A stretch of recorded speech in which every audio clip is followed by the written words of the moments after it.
Daí veio isso na minha cabeça. E eu fui tentar entender um pouco mais a respeito desse salmo. E é isso que eu quero propor para vocês hoje. Porque eu acho que realmente ele faz todo sentido para o momento que nós temos vivido. E também para nós cristãos uma verdade que nós podemos nos apegar, né? Interessante que esse salmo é o Salmo 46. Vou pedir para vocês abrirem a Bíblia de vocês, ligarem o aplicativo, enfim. Salmo capítulo 46. E a epígrafe desse livro, ou seja, aquele subtítulo que colocam nos salmos, né, nos trechos bíblicos, diz assim: a fé perfeita em Deus. Não sei se está escrito isso para vocês ali na Bíblia de vocês. Na NVI pelo menos está. E esse é o nosso desafio para hoje, entendermos um pouco mais sobre essa fé. Termos uma fé um pouco mais parecida com o desejo que está no coração de Deus. Perfeito eu sei que vai ser muito difícil e nós humanos jamais seremos perfeitos sem falha alguma. Mas a nossa fé, ela pode ser lapidada, ela pode ser aprimorada. E por consequência disso nós podemos viver tempos, mesmo caóticos, com o coração mais em paz. Então é esse o desafio que eu quero trazer para nós hoje à noite. E quero ler com vocês esse salmo completo, do versículo 1 até o versículo 11. Pode ser?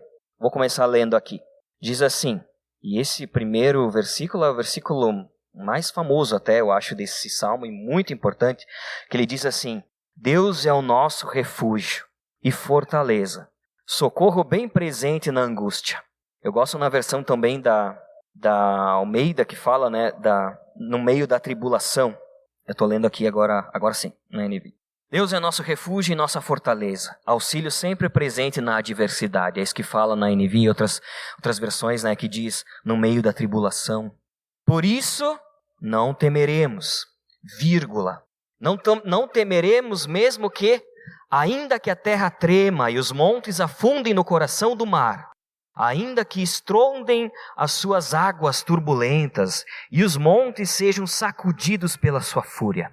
Há um rio cujos canais alegram a cidade de Deus, o santo lugar onde habita o Altíssimo. Deus nela está, não será abalada. Deus vem em seu auxílio desde o romper da manhã. Nações se agitam, reinos se abalam, ele ergue a voz e a terra se derrete. O Senhor dos exércitos está conosco. O Deus de Jacó é a nossa torre segura. Versículo 8, né? A terceira parte desse salmo continua dizendo assim: vejam as obras do Senhor, seus feitos estarrecedores na terra. Ele dá fim às guerras, até os confins da terra. Quebra o arco e despedaça a lança. Destrói os escudos com fogo. Parem de lutar. Aqui algumas versões dizem aquilo que eu acabei acordando assim: aquietem-se, né? Parem de lutar. Saibam que eu sou Deus.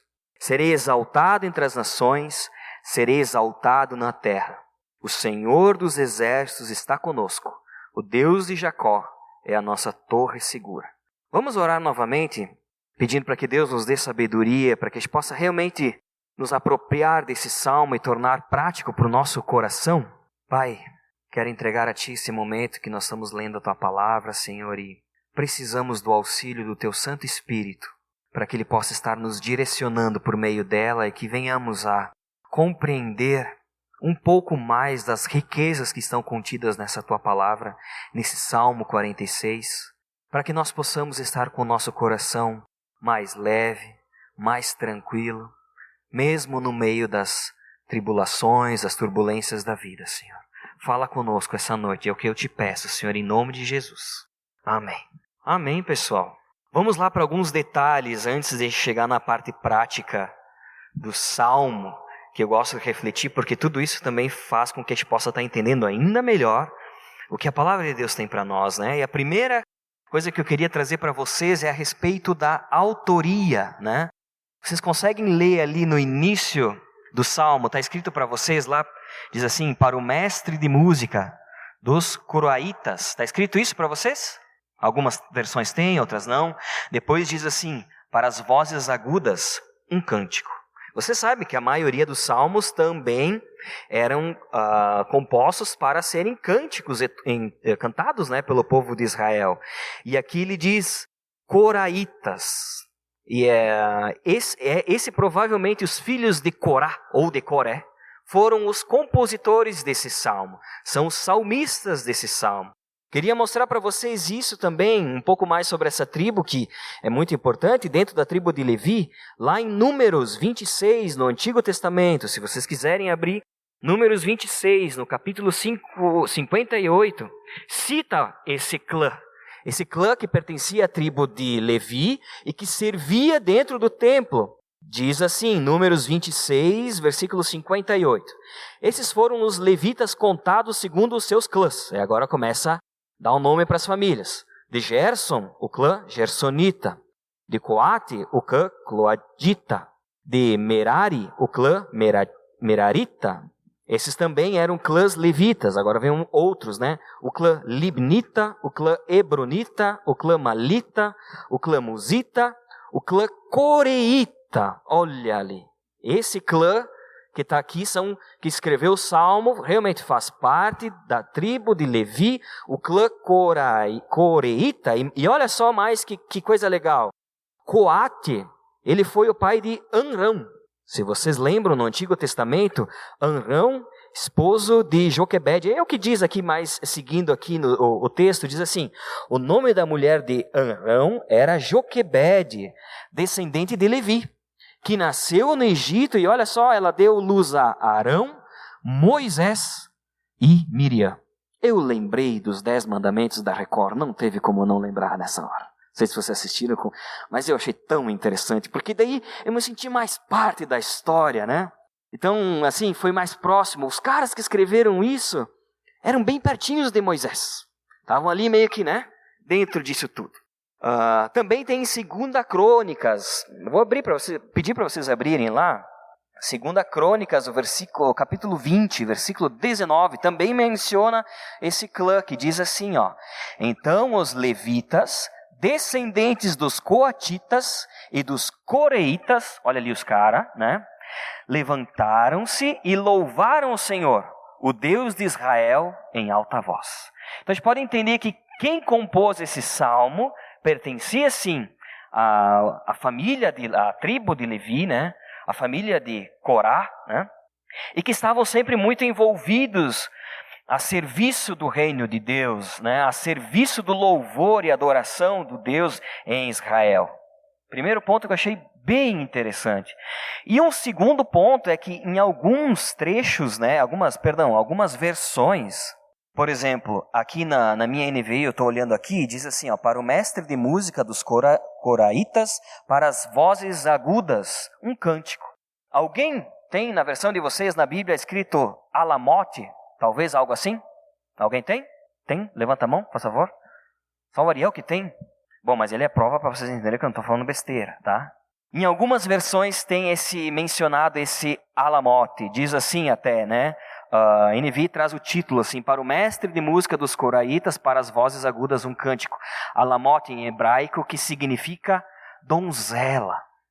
E a gente pode até traduzir, muitas vezes tem alguns que traduzem até por donzelas, mulheres puras, mulheres virgens, mulheres com o canto agudo, soprano.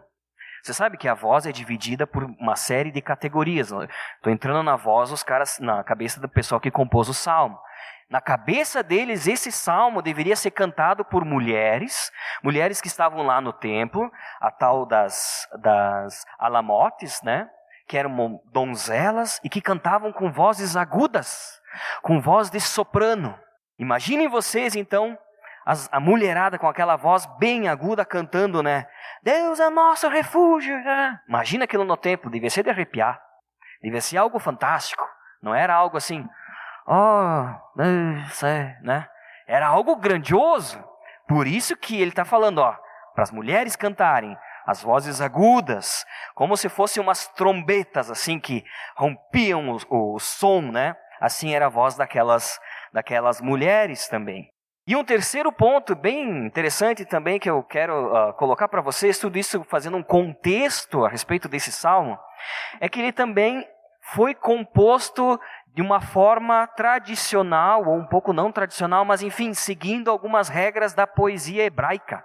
Você sabe que a poesia, por exemplo, como nós temos de costume, a gente fica falando sobre rimas, né? Batatinha quando nasce se esparrama pelo chão, né? E assim, como é que... Aí eu não sei mais o resto do poema, mas vocês entenderam o que eu quis dizer, né? A nossa poesia ela é baseada em rimas, mas para eles não. A poesia hebraica, ela era constituída de forma de que ela fosse, como posso dizer, repetitiva, sabe? Que ela ficasse girando sobre o mesmo tema, uma frase e depois viria outra para complementar aquela outra frase, falando a mesma coisa, para reforçar o sentido da grandiosidade do que estava querendo ser dito. E esse é o formato que esse salmo ele foi composto. Ele é uma música de louvor, composto dentre a tribo de Levi pelo clã dos coraitas, para as donzelas virgens cantarem em soprano, e era feito de uma forma de poesia hebraica, dividida claramente, nós podemos ver, em 3 trechos, né? Nós temos a palavra ali, selá, em algumas versões está escrito pausa e outras selá, mas é onde que realmente determina um trecho para o outro. Nós temos do 1 até o 3, depois do 4 até o 6, 7, e depois até o final, até o 11, a terceira parte. E nós vamos estudar todas essas partes, né? Mas imaginam vocês a situação de vocês chegarem no templo, chegarem no local onde tem a Arca da Aliança e todo aquele contexto ali, e daí tem umas donzelas cantando com voz de soprano aguda, né? E cantando a respeito daquilo que Deus fez. Um hino composto de uma forma poética para relembrar o povo de Israel sobre aquilo que Deus fez, daquilo que Deus é e daquilo que Deus faz. Esse foi o propósito de porque esse cântico, né, esse salmo foi composto. Eu queria fazer até uma brincadeira para nós, só para mim não ficar falando só eu aqui hoje à noite. De certa forma, proporcionar um pouco dessa experiência do que devia ser lá no templo. Quantas mulheres nós temos aqui? Levantem as mãos. Quantas donzelas, né, com vozes agudas. E nós temos a outra parte, homens. Posso propor um desafio para nós tentar ler esse salmo, pelo menos uma partezinha como devia ser? Pega a Bíblia ali, ó, vamos ler. Ó. A mulherada que manda, a mulherada que começa, tá? Quando eu falar que troca para os homens, aí troca para os homens. Então mais ou menos assim, ó. Mulherada. Deus é o nosso... Pode ler em voz alta. Senão vai ficar feio só eu aqui, ó. 3, 2, 1. Deus. Agora os homens. Por isso não temeremos, embora a terra trema e os montes afundem no coração do mar, as mulheres... E deu uma pausa. Com um pouco mais de ensaio ia ficar bem parecido como era lá no templo, né? Mas só para vocês entenderem, era uma parte as mulheres cantavam, e com outra parte então vinha todo o povo e cantava junto, né? É interessante, se nós pudéssemos ensaiar, botar uns acordes aí, nós podíamos fazer com uma música, né? Ia ficar bem legal. Gente, falando especificamente então sobre o contexto histórico, o que provocou talvez essa tribo então a escrever esse salmo, o que motivou eles a falarem e expressarem aquilo que Deus colocou no coração deles, eles foram lá escrever essa poesia. Bem, pesquisando uma das possibilidades dentre de tantas, a gente pode entender esse contexto histórico lá em 2 Crônicas no capítulo 32, e eu vou pedir para vocês abrirem ali que a gente vai ler. 2 Crônicas, no capítulo 32, a partir do versículo 1, a gente pode entender o que pode ter acontecido em paralelo naquele momento da história para que essa tribo, então, pudesse escrever esse salmo. Olha só que coisa interessante. Diz assim, lá, eu vou ler alguns versículos só de 2 Crônicas 32, vocês podem ler à vontade depois em casa, eu acho que vai ser bem legal. Tem até outros trechos que a gente poderia ler que talvez influenciaram a esse salmo, fatos que aconteceram na história de Israel que motivaram aquela tribo a escrever esse salmo. Um deles, provável, em 2 Crônicas 32, no versículo 1, diz assim, ó: depois de tudo que Ezequias fez com tanta fidelidade, Senaqueribe, o rei da Síria, invadiu Judá. Ele sitiou as cidades fortificadas para conquistá-las. Está vendo aqui 2 personagens bem importantes, o rei Ezequias e o outro rei da Síria, Senaqueribe. Eu vou pular agora para o versículo número 7, o 7 e o 8, que diz assim: aí o rei Ezequias, vendo que eles iam ser invadidos e o povo todo com medo daquilo que poderia acontecer, o rei então ele falou para o povo dizendo assim: sejam fortes e corajosos, não tenham medo, nem se desanimem, por causa do rei da Síria e do enorme exército que está com ele. Pois conosco está um poder maior do que está com ele. Que bonitas palavras do rei, né? Com ele está somente o poder humano, mas conosco está o Senhor, o nosso Deus, para nos ajudar, para travar as nossas batalhas. E o povo ganhou confiança com o que disse Ezequias, o rei de Judá. Importante isso, né? Vou pular lá para o versículo 13 e 14, porque essa fala do rei Ezequias não ficou barata. O tal do rei da Síria ali, ele era um cara meio desaforado. E olha só o que ele falou. Vocês não sabem o que eu e os meus antepassados fizemos a todos os povos das outras terras? Acaso alguma vez os deuses daquelas nações conseguiram livrar das minhas mãos a terra deles? De todos os seus deuses das nações que os meus antepassados destruíram, qual deles que conseguiu salvar o seu próprio povo de mim? Como então o Deus de vocês poderá livrá-los das minhas mãos? Esse cara era um cara desaforado, né? Ele estava desafiando, dizendo, vocês não estão vendo tudo que está acontecendo ao redor de vocês? Olha tudo que eu já causei, olha tudo aquilo que eu já conquistei, olha tudo aquilo que eu já matei. Quem é o Deus de vocês? Por acaso o Deus dos outros garantiu algo para eles? Vai perguntar para eles, para ver o que aconteceu. O Deus de vocês é mais um daquele Deus ali dos outros. Não vai se livrar das minhas mãos. E daí eu quero pular agora para o versículo 20 e 22, porque então a gente vê a veracidade do nosso Deus, dizendo assim, por tudo isso, o rei Ezequias e o profeta Isaías, filho de Amós, clamaram em oração aos céus. E o Senhor enviou um anjo que matou todos os homens de combate e todos os líderes e oficiais do acampamento do rei assírio. Olha ali, não precisou ninguém puxar nenhuma espada. Por meio da oração deles, um anjo de Deus foi lá e protegeu o povo. De forma que este se retirou envergonhado para a sua terra. E certo dia, ao adentrar no templo do seu Deus, né, esse é o rei da Síria, alguns de seus filhos o mataram à espada. Assim, o Senhor salvou Ezequias e o povo de Jerusalém das mãos de Senaqueribe, rei da Síria, e das mãos de todos os outros, e cuidou deles em todas as fronteiras. Olha só, os caras estavam apavorados com aquele exército gigantesco que estava derrubando todos os reinados e estava na porta ali do rei Ezequias. O povo estava apavorado. E eles falaram, não, vamos confiar em Deus. E o rei Senaqueribe disse, mas quem é esse Deus? Desafiou. Um anjo enviado por Deus foi lá e aniquilou o exército. Eles voltaram envergonhados. O povo não precisou puxar nem a espada para se defender. Não precisava nem abrir a porta para sair da fortaleza, né? Provavelmente, algum trecho como esse foi o que motivou o Salmo 46 a vir a existir. Porque ele está dizendo, vocês não lembram das dificuldades que nós passamos, de todos aqueles que queriam nos matar, e Deus foi lá e quebrou o arco, né? Aniquilou todos os exércitos. Lembre-se desse Deus. Esse é o nosso Deus. Ele é o nosso refúgio. É nesse contexto que o Salmo 46 veio a existir. E agora, eu quero trazer um pouco mais desse salmo para a nossa vida. Para nós, hoje, na Aliança Bíblica, em Bento Gonçalves. Quero dividir esse salmo em 3 partes, assim como eu acredito que ele foi composto e dividido em 3 partes. Em cada parte nós tirarmos uma verdade para que a gente possa aplicar na nossa vida. A primeira parte, então, que nós vamos ler é Salmo 46, do versículo 1 até o 3. Podemos ler juntos? Diz assim, Deus é o nosso refúgio e a nossa fortaleza, auxílio sempre presente na adversidade.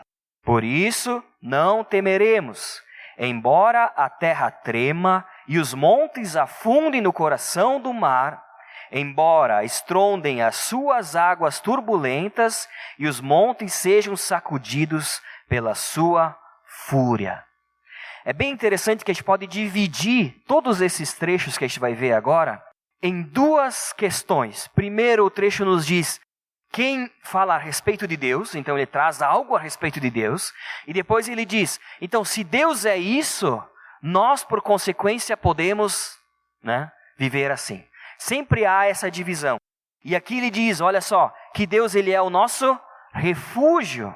A palavra refúgio não é só um local que a gente pode se esconder, mas é um abrigo. Imagina naquela situação de guerra, onde que todo mundo está brigando, tu não tem nenhum local para se sentir protegido e seguro dentro daquela fortaleza. Mesmo em períodos de guerra, você pode entrar ali e saber que ali dentro você está tranquilo e pode viver sua vida de certa forma em paz. Deus, Ele é o nosso refúgio, é nele que nós podemos nos abrigar. Ele é a nossa fortaleza. Nada passa a Ele. A fortaleza é aquele muro enorme, aquelas cidades muradas, né? Que então todo exército tem dificuldade de adentrar e de acabar com o povo. Enquanto o povo estiver ali dentro e tiver o que comer, eles estão tranquilos, né? Essa é a fortaleza. E Deus, Ele diz que Ele é o nosso refúgio e a nossa fortaleza. Mas a parte mais bonita, pelo menos para mim, é que Ele é o auxílio de vez em quando, mal é mal, presente. Não é isso que diz, né? Diz que Ele é o auxílio, o quê? Sempre presente nas adversidades. Então eu não sei qual é a adversidade que você está vivendo, além de todas as circunstâncias que nós temos passado como mundo, mas eu sei que isso vai se dividindo em pequenas frações que atingem a nossa vida, o nosso cotidiano, que nos atingem até mesmo espiritualmente, nós ficamos abalados. Mas a primeira coisa que eu quero trazer para nós essa noite, que a palavra de Deus nos diz, que Deus, Ele é o nosso refúgio, a nossa fortaleza, nosso auxílio, sempre. Não é um dia sim, um dia não. Sempre presente na adversidade. Não só quando os tempos forem bons, mas até mesmo em circunstâncias como a gente vive hoje. Deus, Ele é o nosso auxílio, sempre presente na adversidade. Algo que eu, assim, parafraseando e tentando entender, né? A gente sabe que de Deus nós não podemos nos esconder jamais. Não existe nada em nenhum lugar no mundo que a gente possa ir e que a gente vá se esconder de Deus. Não é verdade? Não há nada que a gente possa fugir de Deus. Mas a gente pode fugir de tudo estando em Deus. Essa é uma verdade que eu gostaria que tivesse a consciência plena disso. Na última vez, semana passada, eu até comentei também, né, que enquanto tudo está fechado, gente, vamos lembrar que o céu está aberto, né? Enquanto tudo parece que a gente tem que fugir, escapar, ficar concentrado em algum lugar, porque, né, tá difícil, as circunstâncias não estão tão fáceis e tal, eu tenho medo, não sei o que eu vou temer, ou o meu lado financeiro, meu sustento, a minha saúde, a minha família. Eu não posso fugir da presença de Deus, mas eu posso fugir disso tudo, estando conectado com Ele, na presença dEle. Essa é a primeira verdade que eu quero trazer para vocês. E como eu falei antes, depois de apresentar algo a respeito de Deus, os versículos seguintes nos falam então como nós podemos agir. Que ele diz assim: por isso não temeremos, embora o quê? Embora a terra trema. Pensa num terremoto violento. Naquele terremoto que os montes eles chegam a se rachar e vão descendo mar adentro, né? Embora as águas elas fiquem turbulentas e os montes ficam sacudindo, ou seja, até a base dos nossos pés, aquilo que a gente tem como sólido, até isso trema, eu não tenho por que temer, porque Deus, Ele é o meu refúgio, minha fortaleza, meu auxílio, sempre presente na adversidade. É claro que, como seres humanos, nós sempre vamos ter um medo diante das circunstâncias, mas o cristão, ele é desafiado mesmo em situações de dificuldade, de temor, situações que a gente não enxerga uma saída, de modo até mesmo racional, nos relembrarmos daquilo que Deus é para nós, daquilo que Ele fez na nossa vida, e assim então nos sentirmos seguros, mesmo naquele momento de dificuldade. A gente possa então se agarrar naquilo que Deus fez, naquilo que a gente lembra que Ele fez e aquilo que Ele é por nós, aquilo que a palavra dEle fala que Ele é por nós. E aí sim, mesmo que os montes tremam, eu posso me sentir seguro, porque eu sei quem é o meu Deus. E eu estando nele, estando escondido nele, nada pode me atingir. Então, primeiro ponto, talvez eu poderia resumir dizendo que Deus, Ele é. É isso que a gente lê no versículo número 1. Diz que Deus é. Acima de tudo, Deus é nosso refúgio, a nossa fortaleza, o nosso auxílio sempre presente na adversidade. Depois eu quero agora falar então, se no primeiro trecho a gente viu que Deus é tudo isso, agora do versículo 4 até o versículo 7 nós vamos entender que Deus, Ele está. Olha que coisa bonita. Deus é e também Deus está. Vamos ler juntos aqui o versículo 4 até o 7. Diz assim: há um rio cujos canais alegram a cidade de Deus, o santo lugar onde habita o Altíssimo. Deus nela está, não será abalada. Deus vem em seu auxílio desde o romper da manhã. Nações se agitam, reinos se abalam, e ele ergue a voz e a terra se derrete. O Senhor dos exércitos está conosco. O Deus de Jacó é a nossa torre segura. Então aqui fica bem claro que Deus é, mas agora dentro desse trecho também, Deus está. E a gente pode ver aqui, depois que diz a respeito do rio, e que Deus, esse rio e esse lugar é o lugar do Altíssimo, diz que Ele está ali. Que Ele se faz presente ali, Deus nela está, nesse local onde que Ele habita, né? E também diz depois, o Senhor dos exércitos está conosco. Deus é e Deus está. Primeira coisa importante e legal, assim, de refletir um pouco a respeito desses versículos, desse segundo trecho, desse poema escrito pela família ali de Corá, é que eles trazem agora uma metáfora para falar a respeito da proteção divina, como se fosse um rio. Um rio que corre uma água tranquila, uma água, penso eu, assim, cristalina, uma água que naquele momento assim de tanto calor tu vai lá, é uma água refrescante, sabe, que nos traz paz, que nos traz conforto. E ele está falando que Deus, cujos canais então desse rio alegram a cidade de Deus. É claro que quando a gente pensa no Antigo Testamento, qual era a cidade de Deus, a gente vai fazer menção explicitamente a Jerusalém, né, onde que tinha o templo, tinha todas as coisas ali. Mas Jerusalém não tinha um rio, pelo menos eu não encontrei. Jerusalém não tinha um rio.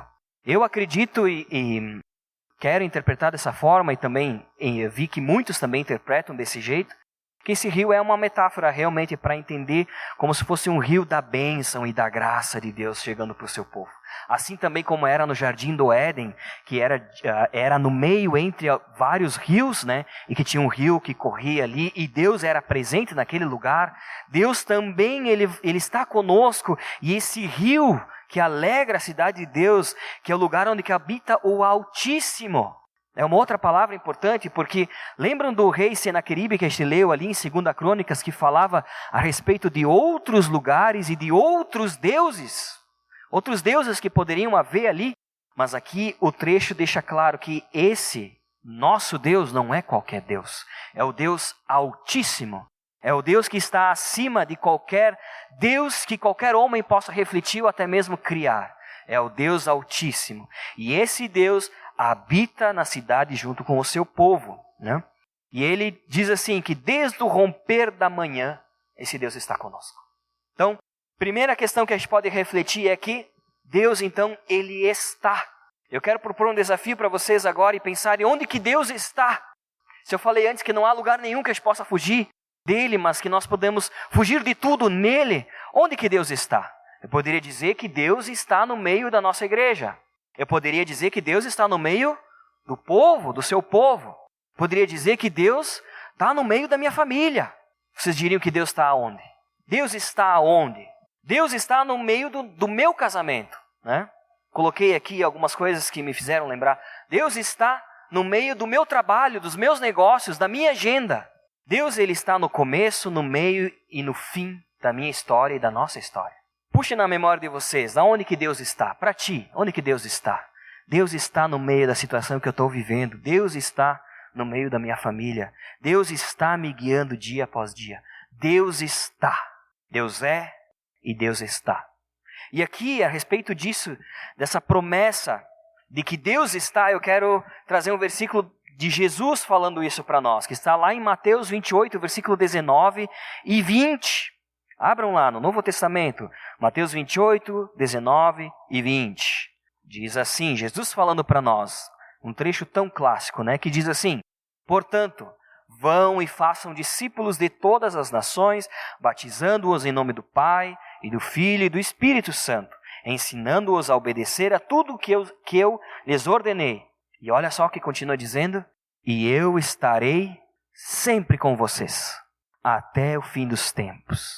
Aqui a gente pode entender que esse salmo, ele chega até nós De que forma que ele chega até nós? Se nós formos ler o finalzinho desse segundo trecho ali, o versículo 7, que também esse trecho se repete no final do terceiro trecho, né? Diz assim: o Senhor dos exércitos está conosco, o Deus de Jacó é a nossa torre segura. Ele repete isso 2 vezes. Lembram da poesia hebraica, da redundância, para ficar marcado no nosso coração? Diz assim então, que o Deus de Jacó está conosco. Deus de Jacó, um dos patriarcas da fé, né, desde Abraão. E Deus fez uma promessa para Abraão, que os seus descendentes seriam maiores que ele não poderia nem contar. E essa promessa de Deus se cumpre por meio de Cristo. E hoje nós aqui em Bento Gonçalves também somos descendentes da fé de Abraão. Também somos descendentes da promessa que Deus fez para Abraão. Então, eu posso dizer com toda certeza que o Senhor dos Exércitos, assim como estava com o povo de Judá naquele momento, e também esteve com Abraão e todos os patriarcas, também está conosco hoje.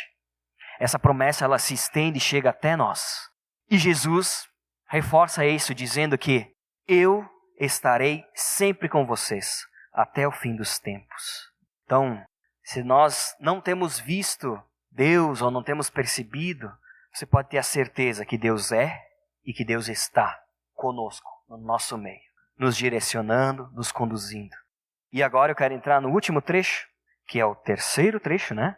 Desse poema, desse salmo tão bonito e tão verdadeiro e tão assim aconchegante para aquilo que nós temos vivido hoje, que diz assim, Salmo 46, eu vou ler a partir então do versículo 8 até o 11. Diz assim: Venham, vejam as obras do Senhor e seus feitos estarrecedores na terra.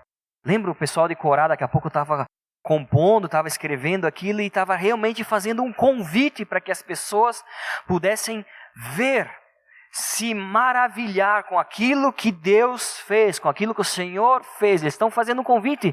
Olha só, gente, não se esqueçam, olha o que o nosso Deus está fazendo. Vejam as obras desse nosso Senhor. Olha os seus feitos estarrecedores na terra. Ninguém jamais viu isso. Ninguém pode fazer isso. Olha só o que o nosso Deus, o Altíssimo, faz. Ele dá fim às guerras até os confins da terra.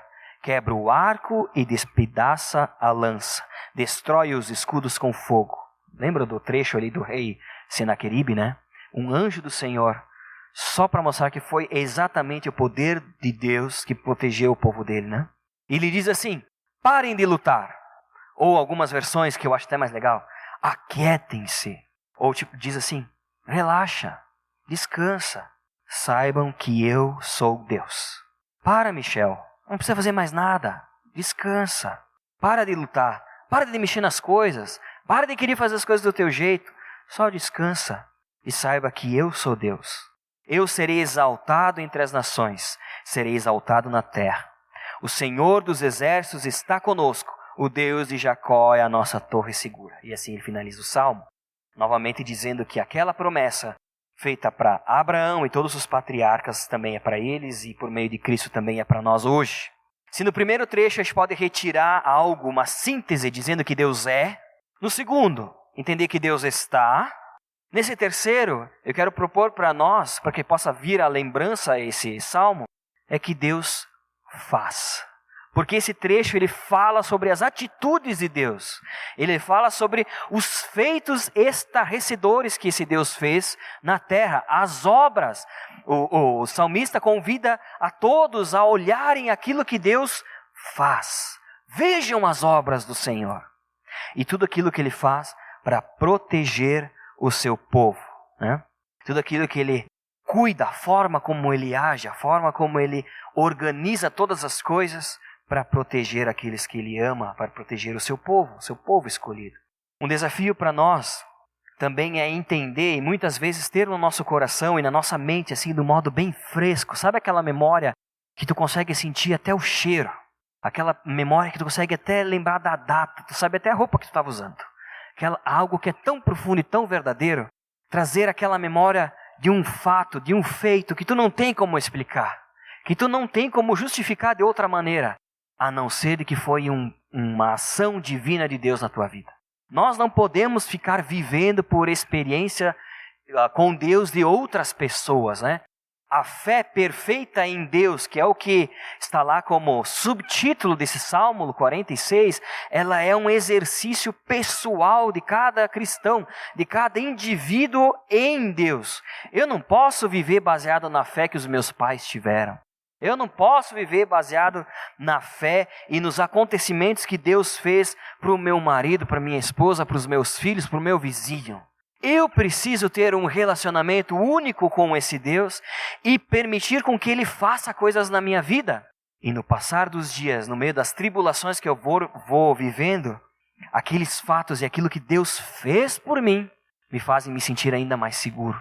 Esse também lembram, um dos motivos de por que eles escreverem esse salmo, para relembrar o povo daquilo que Deus tinha feito, daquilo que Deus é, daquilo onde que Deus está, daquilo que Deus faz. E para nós também, o que está no teu coração que te faz lembrar? Pensa agora, lembrar, eu sei, Deus está comigo. Assim como Ele agiu naquele momento na minha vida, Ele vai agir hoje e vai cuidar de mim. Aquele poder que eu não tenho como explicar, daquilo que Ele fez por mim, eu sei que Ele pode fazer hoje também. Isso precisa estar presente na nossa vida, precisa estar assim, acalmando o nosso coração no momento das turbulações, no momento das necessidades. E chegando realmente já no final e trazendo tudo isso para a nossa aplicação a respeito de todo esse salmo que a gente leu, viu a respeito até das vozes sopranos das mulheres, né? Cantamos um pouco junto esse salmo, entendemos até os trechos do salmo, como ele é dividido. Enfim, dava para entender até um pouco mais e um pouco mais a fundo, mas acho que a gente conseguiu esmiuçar um pouquinho mais esse salmo. Eu quero pedir para vocês, para que a gente realmente possa estar refletindo sobre algumas perguntas muito simples. Primeiro, o que Deus é para você? Deus é o nosso refúgio. Deus é o nosso auxílio. Ele se coloca dizendo, eu sou a sua fortaleza. Para ti, o que Deus é? Se alguém perguntasse, se a pessoa que está do teu lado ali, um vizinho de janela, alguém, um colega de trabalho, em qualquer circunstância, perguntasse, mas quem é esse Deus que tu acredita? Eu já ouvi falar tanto. Já ouvi falar de tantas outras coisas por aí, nunca fez diferença na minha vida. Quem é esse Deus? O que tu diria para ele? Quem é esse Deus? Porque Deus, Ele é. Ele precisa ser algo para vocês. Deus é o meu auxílio, sempre presente no meio das tribulações. Eu não posso fugir de Deus, mas em Deus eu posso fugir de tudo. Deus é. O que Deus é para vocês? Também, uma segunda pergunta muito fácil de nos propor é, onde que Deus está? Será que Deus realmente está no centro da minha vida, no centro da minha família, no centro do meu relacionamento? Eu o vejo no centro da minha igreja? Deus é o centro de tudo aquilo que eu faço? Onde esse Deus está? Onde esse Deus está em você? Eu me perguntei muito, será que eu realmente estou vivendo na plenitude da presença desse Deus que sempre está comigo? Será que eu estou com Ele? Onde que Deus está em você? E a última, claro, o que Deus faz, o que Deus está fazendo, o que Deus fez, o que você pode reconhecer, que não tem outra forma de justificar, a não ser dizendo que é uma obra estarrecedora, como diz o Salmo, a respeito de Deus. Somente o nosso Deus, o Altíssimo, pode fazer algo do gênero. Eu sei que o momento não é dos melhores, eu sei que nós temos muitas dificuldades, inúmeras limitações, muitos temores, mas esse é o convite para todo cristão, que a gente possa exercer a nossa fé verdadeira em Deus, uma fé praticamente perfeita, como o Salmo nos sugere, e que nós possamos então depositar essa fé plenamente nesse Deus, naquele que Ele é, como a gente viu, naquele que está e naquele que faz tudo em nós, tudo por nós, para nos conduzir para o futuro que Ele tem para a nossa vida. Os planos dele são de nos fazer prosperar, que a gente lê na Bíblia. Que a gente possa nos aquietar diante das dificuldades ou diante daquilo que o nosso coração fica abalado, com alguma notícia, com alguma situação. Motivos não faltam, mas que a gente possa entender que mesmo que a terra se abale, que as ondas ficam enfurecidas, então, embora tudo isso, eu sei que eu posso confiar em Deus. Amém? Vamos orar? Pai, obrigado porque esse Salmo 46 esses 11 versículos nos fazem refletir muito a respeito do teu caráter, ó Deus, sobre aquilo que o Senhor é, sobre onde o Senhor está e sobre aquilo que o Senhor fez e irá fazer em nós. Pai, nesse momento de tanta turbulência que nós temos vivido nesse mundo, nós precisamos muito da Tua presença, nós precisamos muito do Teu agir na nossa vida, na nossa sociedade, na nossa igreja, na nossa família, Senhor. Nós precisamos que o Senhor seja o centro da nossa vida. E por meio desse salmo, nessa noite, Pai, nós aceitamos o desafio, queremos nos comprometer contigo, ó Deus, e estarmos num relacionamento profundo e constante contigo. Nós reconhecemos que o Senhor é o Altíssimo, que nós não podemos fugir do Senhor em nada, mas que de tudo nós podemos fugir em Ti, Senhor. Que o Senhor está em todas as coisas, em toda a criação, Pai. A criação, ela mostra o Teu poder. E o Senhor está conosco em todos os momentos. O Senhor é o nosso auxílio, presente em toda a tribulação. Pai, nós queremos viver na plenitude da Tua presença. Queremos estar contigo todos os momentos, ó Deus. E também queremos agradecer aos fatos que o Senhor tem feito por nós, que nenhuma mão humana pode fazer, que nenhum ser humano pode planejar. Que o Teu cuidado, Pai, que a paz que excede todo entendimento, vem e acalenta o nosso coração. Pai, nós Te louvamos porque o Senhor é um Deus que faz. O Senhor é um Deus que fez muitas coisas pelo Seu povo. O Senhor fez por nós a aliança que foi comprometida com os patriarcas por meio de Abraão. Pai, ela se faz nova em Jesus e nós experimentamos esse Deus que faz todas as coisas por meio do Seu Filho. Pai, nós queremos viver na plenitude da Tua presença, enxergando os Teus feitos dia após dia na nossa vida e Te glorificando. Que esse salmo não seja algo escrito na Bíblia e que fique por ali, mas que na nossa vida nós também possamos ecoar cânticos que reflitam, que fazem menções aos feitos extraordinários que o Senhor faz por nós. Que no nosso coração, Pai, que o Teu Espírito traga à nossa memória todos os feitos que o Senhor fez, que nós possamos estar com os olhos abertos para enxergarmos aquilo que o Senhor está fazendo.